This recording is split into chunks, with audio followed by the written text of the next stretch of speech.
Hello and welcome back to the Veg Garden. So in today's video I'll be talking about slugs, but to start off I just want to say I'm really pleased with the amount of growth that's coming on in this Vegega bed. So go and have a look at them. I've put a link in the description. They're really good raised beds. Actually 2 or 3 videos ago I did a product review on me assembling this and filling it. As you can see, about a month on now, and there's some really nice lush growth coming in here, and so far there's no slugs in here yet. There might be 1 or 2 lurking, but I haven't seen any.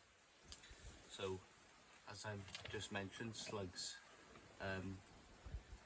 they are the topic of today's video, because I've had some quite troubled springs in the last 2 or 3 years with slugs.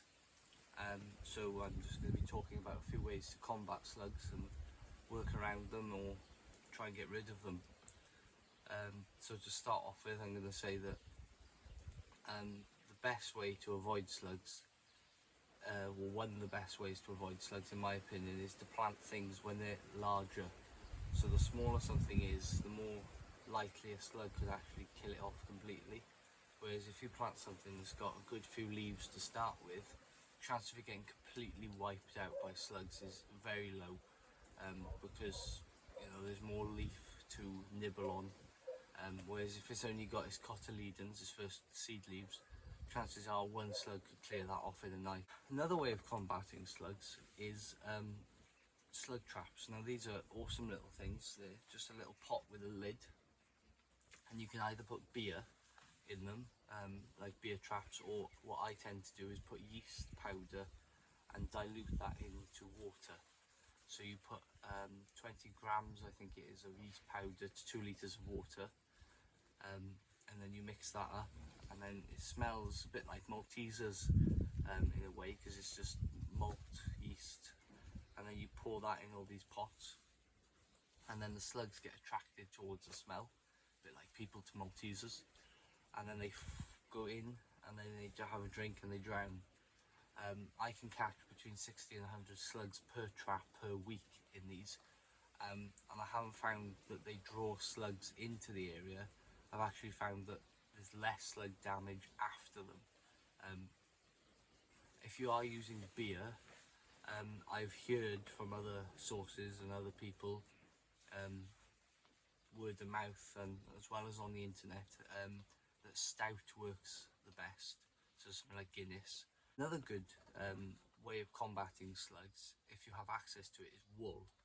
Now you can normally ask a farmer for drags or tailings or clippings, and they will, I'm sure they'd be more than happy to give you a bag or 2 in return for some veg or something when it's ready, I know a lot of farmers locally don't really do much with the drags, the tailings, so they're actually really good in the garden, because that little bit of sheep manure that's left on them actually feeds the plants. Wool holds in the moisture, suppresses weeds, stops the slugs, and it can help fruit ripen. So there's actually a vineyard in North Wales, in Conwy, that uses wool under the grapevines to help retain moisture and suppress weeds, but it also reflects the light and helps the grapes ripen faster and more thoroughly. So instead of just one side being ripe, they ripe evenly. So I've tried that this year with my grapes. I put 2 fleeces under them. Another one is tomatoes. It helps tomatoes ripen on the bottoms, because it takes quite a while for the tomato to ripen all the way. So it helps ripening, but the most important one is it keeps the slugs off things, because they don't like crossing the fleece, because it can suck the like the slime off them. It absorbs the slime, so it dries them out, so they don't like going over that. Another one, if you've got pots or raised beds or any sort of containers, or like anything with a side, is copper tape. Now I'm not sure exactly how it works, but I believe it's something to do with an electric pulse or something like that. and the slugs won't cross it. They don't like crossing copper. They'll actually turn back if they go over it. So you could put a strip of copper tape around a raised bed, and that would deter slugs from coming up. Now, that doesn't stop the slug damage that's already happening in the bed. You've got to remove all the slugs out of the bed before, but it does stop more slugs coming into the bed.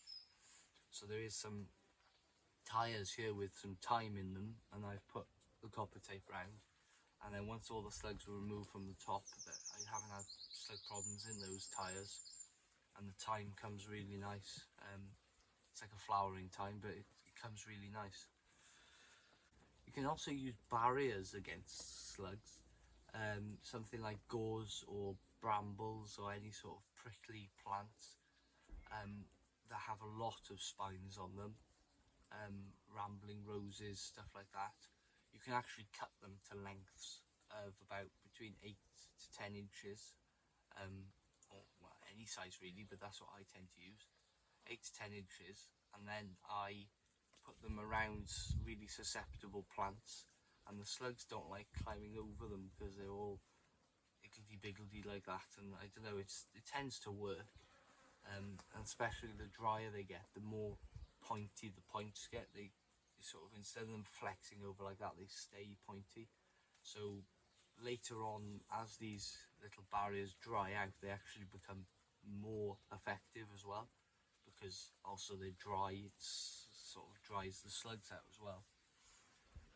Another way of drying slugs out to stop them crossing the path is sawdust. Now, sawdust is it's good, but it doesn't work in the rain, which is when you need it because of the slugs, or in wet weather. So it does, but it doesn't work.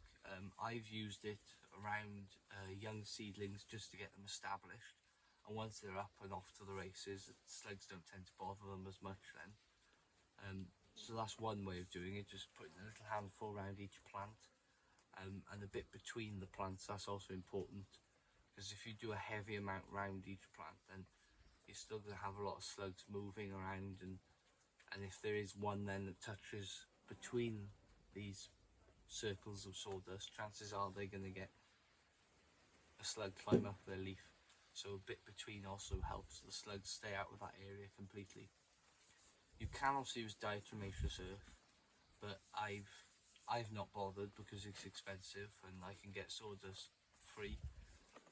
But another reason not to use it is because it can actually kill other things as well that are beneficial to the garden, such as ants and woodlice. So any insect with the exoskeleton, so that could also be ladybirds.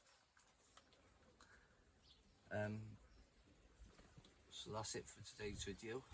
I hope you enjoyed it, and I'll see you again next week hopefully.